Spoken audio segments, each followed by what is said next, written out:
The car show में आज हम बात करेंगे क्रेटा इलेक्ट्रिक के एक रिव्यू के बारे में। इसके अलावा अल्ट्रा वायलेट F77 मार्क 2 के लेटेस्ट अपडेट के बाद कैसा उसका रिव्यू है। साथ ही जानेंगे latest news, tips, car charging से रिलेटेड और जानेंगे आपसे एक बेहतरीन एक्सेसरी जिसके बगैर आपको घर से निकलना ही नहीं चाहिए। जानते हैं सब इसी कार गुरु शो में। तो शुरुआत करते हैं इस कार के रिव्यू के साथ या न्यूज। चलो पहले न्यूज की बात कर लेते हैं।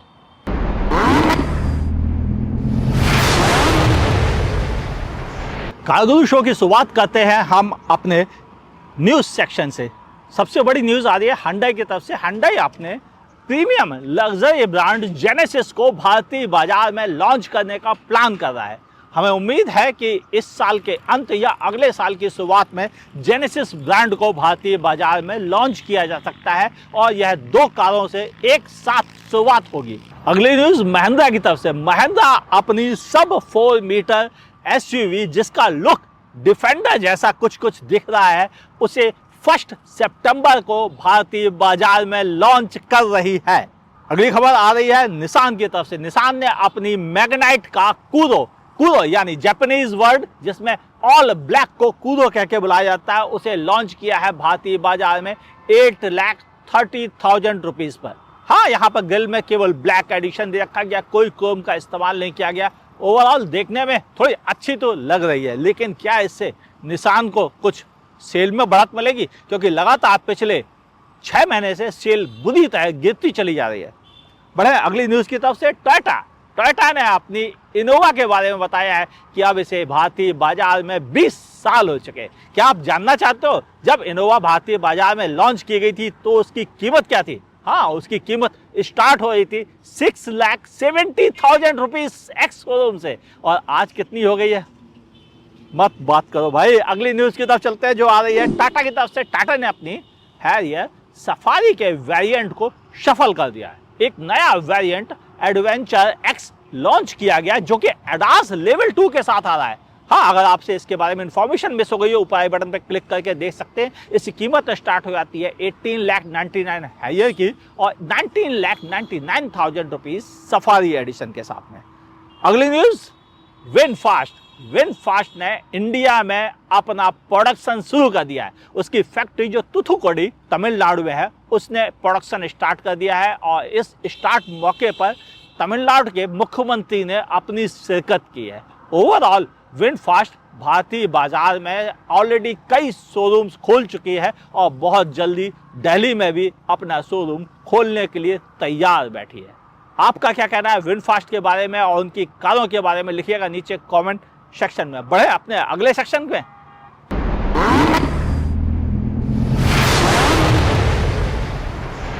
आज की टिप्स।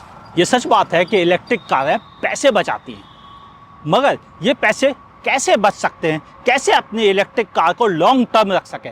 तो चार्जिंग से रिलेटेड एक बेहतरीन टिप्स सुन लीजिए कार गुरु के साथ। हाँ, जब भी हम कार को किसी हाईवे पे लेके जाना चाहते हैं जहां पर हमें फास्ट चार्जिंग का बेनिफिट लेना है, तो आप अपनी कार को घर पर स्लो चार्ज करके पूरा निकलें ताकि मल्टीपल टाइम आप फास्ट चार्जिंग का मजा ले सकें। क्योंकि इस कारों के BMS इस तरह से ट्यून किए जाते हैं, इस तरह से प्रोग्राम किए जाते हैं ताकि इस कार की बैटरी हेल्थ अच्छी रहे, इसलिए वह स्लो चार्जिंग प्रमोट की जाती है। तो अपने घर से अगर आप स्लो चार्ज करके निकलेंगे कार को, तो आगे 4 से 5 बार इस कार को फास्ट चार्ज जल्दी, इफिशिएंट और बगैर किसी प्रॉब्लम के कर सकेंगे।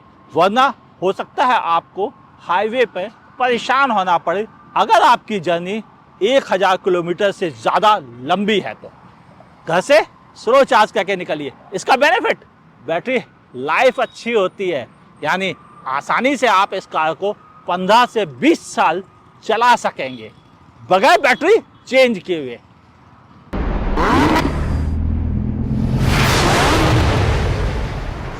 अल्ट्रा वायलेट एक ऐसा ब्रांड है जो मुझे लगता है हर एक इंडियंस को इन पे प्राउड भी होगा।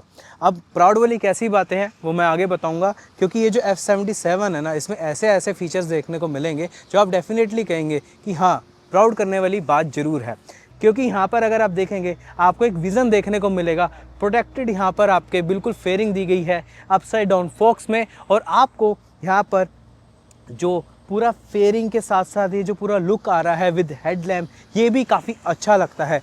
एंड आपको यहाँ पर सामने की तरफ यूनिक तो नहीं कह सकता, लेकिन हाँ नॉर्मल जो आपको स्टैंडर्ड साइज़ आता है जो 400 सीसी कैटेगरी का है वही स्टैंडर्ड साइज़ यहाँ पर दिया गया है। 17 इंच का 110 सेक्शन का टायर है और 320 Nm के डिस्क ब्रेक भी दिए गए हैं। तो डेफिनेटली एक स्पेक्स के मामले में तो काफ़ी अच्छा है। एक विंगलेट्स भी दिए गए हैं ताकि थोड़ा सा पिकअप में आपको अच्छा खासा स्टेबिलिटी भी मिले और वहाँ पर आपको एक लुक का भी अच्छा एहसास हो। अब यही नहीं, अगर आप ऊपर की तरफ देखेंगे तो यहाँ पर मेन इसका कंसोल दिया गया है with clip on handle bar यहाँ पर दिए गए हैं। इनफैक्ट यहाँ पर आपको स्विचेस देखने को मिलेंगे जो इस स्क्रीन को आसानी से कंट्रोल कर सकते हैं। कलर TFT डिस्प्ले है जिसमें आपको काफ़ी सारे फीचर्स देखने को मिलेंगी, जैसे कि यहाँ पर आपको नेविगेशंस है, GPS है, ट्रैक्शन कंट्रोल लेवल 3 तक ही यहाँ पर आपको देखने को मिलेगा, और वहाँ पर भी आपको हिल होल्ड का कंट्रोल सब चीज़ें आपको देखने को मिलेंगी। और साथ ही में जो दूसरा यहाँ पर स्विच दिया गया है, यहाँ पर आपको मेन इसका इग्निशन यानी कि ऑन होना और राइड पे रेडी होना, और दूसरा यहीं से आप मोड भी चेंज कर सकते हैं जो कि 3 मोड आ रहे हैं। हालांकि अगर आप और भी लुक के बारे में देखेंगे तो यहाँ पर टैंक के ऊपर एक फ्लैप दिया गया है जहाँ पर इसका मेन आपको चार्जिंग पोर्ट देखने को मिलेगा। यहीं पे आप अपना पोर्ट लगाएंगे इसको चार्ज करने के लिए। सीट की बात करें, स्प्लिट स्टाइल सीट दी गई है, स्पोर्टी है, काफ़ी अच्छा लग रहा है। यहाँ पे आपको पीछे की तरफ देखेंगे ये 150 सेक्शन का टायर है, वही 17 इंची का है, और यहाँ पर भी आपको एक मड प्रोटेक्टर दिया गया है, और टेल भी यहाँ पर आपको पीछे काफ़ी अच्छी देखने को मिलती है। आई थिंक लुक्स के मामले में ना ये मुझे काफ़ी पसंद आई है। मैं इसको 10 में से कम 9 मार्क्स दूंगा लुक्स के मामले में। F77 के अंदर आपको टॉप मॉडल के अंदर 10 किलोवाट से ऊपर की बैटरी मिलती है जो कि रेंज जो है 322 किलोमीटर की देती है। ये है 40 bhp की पावर ऑलमोस्ट, जी हाँ, और 100 Nm का टॉर्क, यानी कि 1000 सीसी बाइक का यहाँ पर टॉर्क देखने को मिल रहा है, और लगभग 400 सीसी की बाइक जितना आपको पावर देखने को मिल रही है। अल्ट्रा वॉलेट F77 के अंदर आपको, जैसे मैंने आपको स्पेसिफिकेशन बताई हैं, 100 Nm का टॉर्क, लगभग 30 किलोवाट की पावर, ये सब चीज़ें जो है रियल वर्ल्ड में कैसे ट्रांसफॉर्म होती है ये बहुत ज़रूरी है यहाँ पे। खासकर अगर मैं ग्लाइड मोड की बात करूं, क्योंकि इसमें 3 मोड आ रहे हैं जो मैंने बताया। अब यहाँ पर जो ग्लाइड है ये बहुत ही स्मूथ चलता है। मैं इसको ये कह सकता हूँ कि यहाँ पर ना ये बहुत इकोनॉमिकल है, लेकिन उतना स्लो नहीं है जो आपको फील करता है। इसमें ज़्यादा आपको एनर्जी महसूस नहीं होगी। जैसा आपको दिख रहा है ना, मैंने थ्रोटल पुट ऑन भी करा है, आपको दिख रहा है कि हाँ पावर कैसे जा रही है। बहुत स्मूथली एंड स्टेडीली ये अपनी पिकअप लेती है, स्पीड पकड़ती है। तो मुझे लगता है कि हाँ काफ़ी अच्छा इसमें बैलेंस है इकोनॉमिकल की। क्रेटा जिसे किसी परिचय की जरूरत नहीं, भारतीय सड़कों पर 12 लाख क्रेटा इस बात की गवाह है। लेकिन जब इलेक्ट्रिक में आए तो चेंजेस बहुत माइनर से। पहला चेंज जो बड़ा नोटिस करेंगे आप, यहाँ पर एक कवर्ड ग्रिल दे रखी गई है जो कार स्टार्ट करते ही ओपन हो जाती है, बिल्कुल एरोप्लेन पंख की तरह से। हाँ, इधर आपको मिलते हैं LED लैंप सेटअप, जिसमें कि हाई बीम लो बीम दोनों ही मौजूद है। सामने की तरफ पार्किंग सेंसर भी मौजूद है, और इसके अलावा कैमरा कनेक्टिंग DRL इंडिकेटर के साथ में, यानी फ्रंट से देखने में थोड़ी अलग, मगर यह पिक्सेलेट ग्रिल अच्छी लग रही है। साइड में ओह क्या कहना, बड़े 18 इंच के अलॉय व्हील्स, अच्छी ग्राउंड क्लियरेंस के साथ में इंडिकेटर, कैमरा मौजूद है, कोई चेंज नहीं। हाँ, नॉर्मल क्रेटा के भी टॉप एंड वेरिएंट में डिस्क ब्रेक मिलते हैं, लेकिन इसमें पीछे के पहियों में भी डिस्क ब्रेक दिए जाते हैं। ये रीजनरेशन में भी हेल्प करते हैं और कार का स्टॉपिंग डिस्टेंस कम करके क्रेटा को और सेफ बनाते हैं। हाई माउंट स्टॉप लैम्प, साथ ही shark fin antenna, defogger, wiper सब मिल रहा है। यहाँ पर वही पुराना सेटअप मौजूद है, कोई चेंज नहीं। कैमरा, लेकिन ये पिक्सेलेट डिजाइन थोड़ी अलग है, और इसी में आपको मिलते हैं LED reverse light. Overall Creta देखने में अच्छी, लेकिन बूट स्पेस का क्या? ना बहुत अच्छी साइज का बूट स्पेस है। 3 मीडियम साइज के सूटकेस 2 डफल बैग के साथ कैरी कर सकते हैं, क्योंकि यह क्रेटा कैपेबल है हाईवे ड्राइविंग के लिए। Hyundai क्रेटा इलेक्ट्रिक, देखिए फीचर्स वाइज ऑलमोस्ट सिमिलर है, यानी यही 12.3 इंच का स्क्रीन इधर, 10 का इधर, और यहाँ पर सेंटर फायरिंग स्पीकर्स बोश के, जिनका साउंड सेटअप भी अच्छा है। ब्लू लिंक कनेक्टिविटी वाले सारे फीचर्स मिलते हैं। पैनोरामिक सनरूफ भी मिलती है। इधर आपको गॉगल होल्डर मिल जाता है। ORVM के कंट्रोल्स इस साइड दे रखे गए हैं और सीट्स काफ़ी कंफर्टेबल है और पावर्ड है। हाँ, इनके अलावा आपको यहाँ पर वेंटिलेशन के भी ऑप्शन मिल जाते हैं, जिन्हें आप यहाँ से एक्टिव कर सकते हैं। अब आपसे जो सबसे इम्पॉर्टेंट चीज़ जिसके बारे में बात करना चाहता हूँ कि वो है इस गाड़ी की राइड क्वालिटी। वैसे क्रेटा की राइड क्वालिटी को लेकर बहुत ज़्यादा लोगों को शिकायतें नहीं थी, शायद इसीलिए क्रेटा सबसे अधिक बिकने वाली कार है। मगर ये बात भी सही है, जब ये बैटरी के साथ आई, इलेक्ट्रिक वर्जन में आई, इसकी राइड क्वालिटी वो नहीं रही जिसके लिए क्रेटा जानी जाती थी। यानी राइड क्वालिटी को मैं दूंगा केवल 7 मार्क्स, जबकि इसकी हैंडलिंग काफ़ी बेहतर है। हाईवे ड्राइव पर आपको रियली मज़ा आएगा, इसे चलाते समय स्पोर्टीनेस फील आएगा। और मैंने इस कार को स्पोर्ट मोड, नॉर्मल मोड और इकोनॉमी मोड तीनों पे चलाया है। मैं इस समय स्पोर्ट मोड पे चल रहा हूँ और मैं इसे चेंज कर लेता हूँ अब। हाँ, अब नॉर्मल मोड पे आ गया हूँ और अब इकोनॉमी मोड पे। आपको स्पोर्ट्स से इकोनॉमी में तो अंतर पता चलता है, नॉर्मल में बहुत ज़्यादा पता नहीं चलेगा। हाँ, इकोनॉमी में सेविंग्स होती है लेकिन बहुत ज़्यादा नहीं, इसलिए मैं नॉर्मल मोड पे चलना ज़्यादा पसंद करूँगा। अब आपसे बात करूँ कूलिंग की। क्रेटा है, कोई प्रॉब्लम नहीं, डुअल जोन क्लाइमेट कंट्रोल मिलता है। सेफ्टी की बात कर ली जाए तो एडास लेवल 2 के सारे फीचर्स मिलते हैं। 6 air bag, ABS, EBD, electronic stability programmes के फीचर्स मिलते हैं। टायर प्रेशर मॉनिटर सिस्टम मिल जाता है, अराउंड व्यू कैमरा मिल जाता है और सारे काम के पैक मिल ही जाते हैं आपको इसके साथ। चूँकि यह इलेक्ट्रिक व्हीकल है तो मैं जानता हूं कि सेफ्टी में, क्रैश टेस्ट रेटिंग के मामले में यह कहीं ज़्यादा बेहतर स्कोर कर सकती है, नॉर्मल से भी ज़्यादा। रियर सीट पे स्पेस की कोई कमी नहीं, क्रेटा हम सब लोगों ने बहुत देखी भाली है। रिक्लाइनिंग एंगल बहुत अच्छा है, आर्मरेस्ट मौजूद है, 2 एडजस्टेबल हेडरेस्ट है, तीनों सीट बेल्ट प्री टेंशनर के साथ में है, रियर AC वेंट मौजूद है, एयर प्योरीफायर के साथ में 2 फास्ट चार्जिंग के USB पोर्ट मिलते हैं और साथ ही आपको यहाँ पर मिलता है एक 220 वोल्ट का सॉकेट, जिससे आप अपना लैपटॉप चार्ज कर सकते हैं या कोई इमरजेंसी पर्पज़ पे कैंपिंग के लिए लाइट वगैरह इस्तेमाल कर सकते हैं। हाँ, मोबाइल रखने की जगह दे रखी गई है और सामने दे रखी गई है एक छोटी सी ट्रे कप होल्डर्स के साथ में, और यहाँ मोबाइल भी फंसा सकते हैं ज़रूरत पर काम आने के लिए। एक और बड़ी चीज़ है, अगर आप एज ए बॉस यहाँ बैठते हैं तो ये वाली सीटें एज ए बॉस आप इन्हें यूज कर सकते हैं आगे पीछे एडजस्ट करने के लिए। यानी रियर सीट काफ़ी कंफर्टेबल और यूजफुल भी है, क्योंकि यहाँ पर आपको मिल रहा है एक प्राइवेसी कर्टन भी। अब आपसे बात कर लूँ मैं इस गाड़ी के सबसे बड़े एस्पेक्ट के बारे में, जो कि है चार्जिंग और रेंज। हाँ, आप इसे 10 to 80% 58 मिनट में चार्ज कर सकते हैं फास्ट चार्जिंग DC से, और घर पर अगर आप चार्ज करते हैं 11 किलोवाट आवर के चार्जर से तो लगभग आपको 5 घंटे 5 मिनट 10 मिनट में आप इसे फुल चार्ज कर सकते हैं 0 to 100। हालांकि 0 कोई कर ही नहीं पाता है, नॉर्मली लोग 10% की बात करते हैं, तो सीधे सच्चे शब्दों में 5 घंटे से कम समय में आप इसे 10 to 100% कर पाएंगे।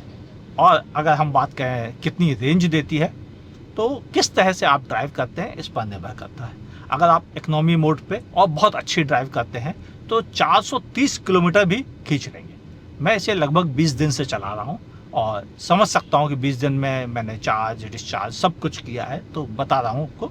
इकोनॉमी रेंज में 1-2 लोगों के साथ चलते हैं, प्यार से ड्राइव करते हैं तो आप आसानी से 430 किलोमीटर, नॉर्मल ड्राइव करते हैं 400 किलोमीटर, बहुत रफ ड्राइव करते हैं तो 375 किलोमीटर की रेंज आप आसानी से इससे पा सकते हैं। ये एक्चुअली निकल मैग्नीशियम बेस्ड सेल के साथ बनी हुई है, जिसकी पावर डिलीवरीज बहुत अच्छी होती है, परफॉर्मेंस ओरिएंटेड कारों में यूज किया जाता है और यह ज़्यादा डेंसिटी के साथ आता है। और इस कार में यह लगभग 10 किलोमीटर पर किलोवाट की इफ़िशियंसी प्रोवाइड कर रहा है, जो मेरी नज़र में बहुत अच्छी है। और शायद इसीलिए यह बाकी दूसरी, जिसे हम lithium ion phosphate based battery कहते हैं LFP, उनके मुकाबले यह ज़्यादा रेंज दे पाती है। तो जब भी आप इस केमिस्ट्री वाली सेल को देखें तो आप रेंज के लिए निश्चिंत हो सकते हैं कि वह दूसरों से ज़्यादा रेंज मिलेगी। कीमत, हाँ, वो थोड़ी सी ज़्यादा मुझे लगती है, 23 लाख रुपीज़ थोड़ा मुझे ज़्यादा लगता है इस वेरिएंट के लिए। बाकी बातें अगले सेक्शन में।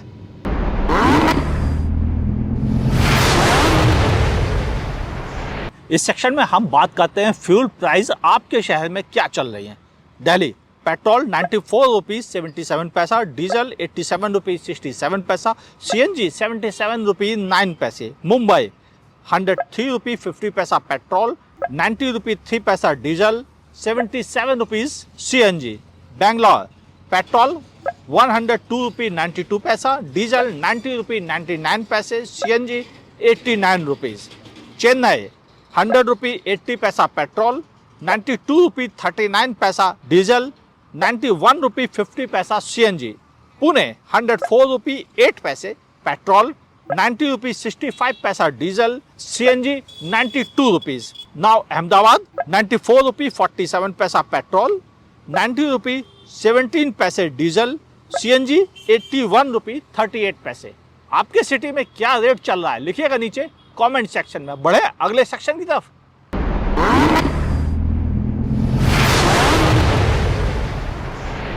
धक्का देना मजबूरी हुआ करती थी, लेकिन अब वक्त बदल गया है। इंडिया में ऑटोमेटिक कारें आ गई जिन्हें धक्का देके आप स्टार्ट नहीं कर सकते।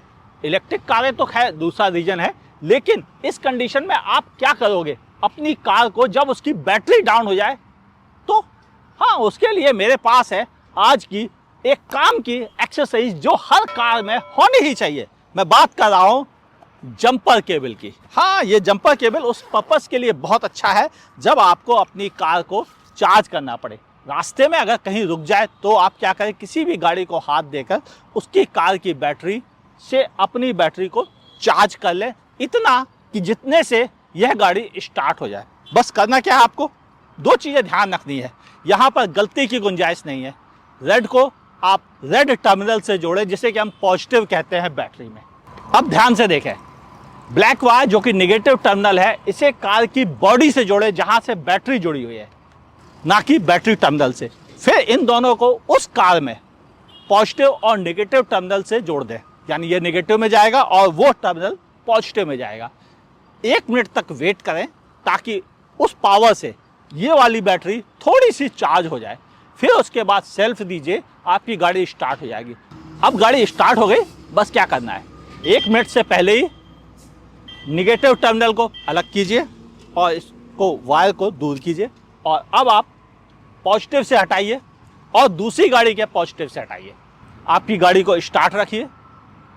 2 मिनट बाद इसको लेके चले जाइए लगभग 15 से 20 किलोमीटर। यानी अगर आप 20 मिनट ड्राइव करते हैं तो गाड़ी की बैटरी इतनी चार्ज हो जाएगी कि अगले जर्नी के लिए जब भी आपको सेल्फ की ज़रूरत पड़े, बैटरी सेल्फ डिस्चार्ज नहीं मिलेगी।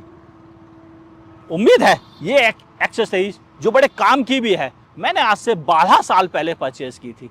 तो अब ये वाली का तो ब्रांड मुझे पता नहीं, लेकिन मैं कुछ एक लिंक आपको प्रोडक्ट लिस्ट में दे दूंगा, आप वहाँ से परचेज़ कर सकते हैं। कीमत लगभग 500 रुपीज़ से शुरू हो जाती है और 1000 रुपीज़ के बीच में मिल जाती है, मुझे एग्जैक्ट नहीं पता। इसके अलावा चाहे तो बाजार से भी आप खरीद सकते हैं, चाहे जिस ब्रांड की खरीदें, जिस वेबसाइट से खरीदें, कारगुरु को कोई कमीशन नहीं मिलता। लेकिन काम की चीज़ थी इसलिए आपके साथ शेयर की। हाँ, इसे मैनुअल कारों में भी यूज कर सकते हैं। बढ़े अपने अगले सेक्शन की तरफ।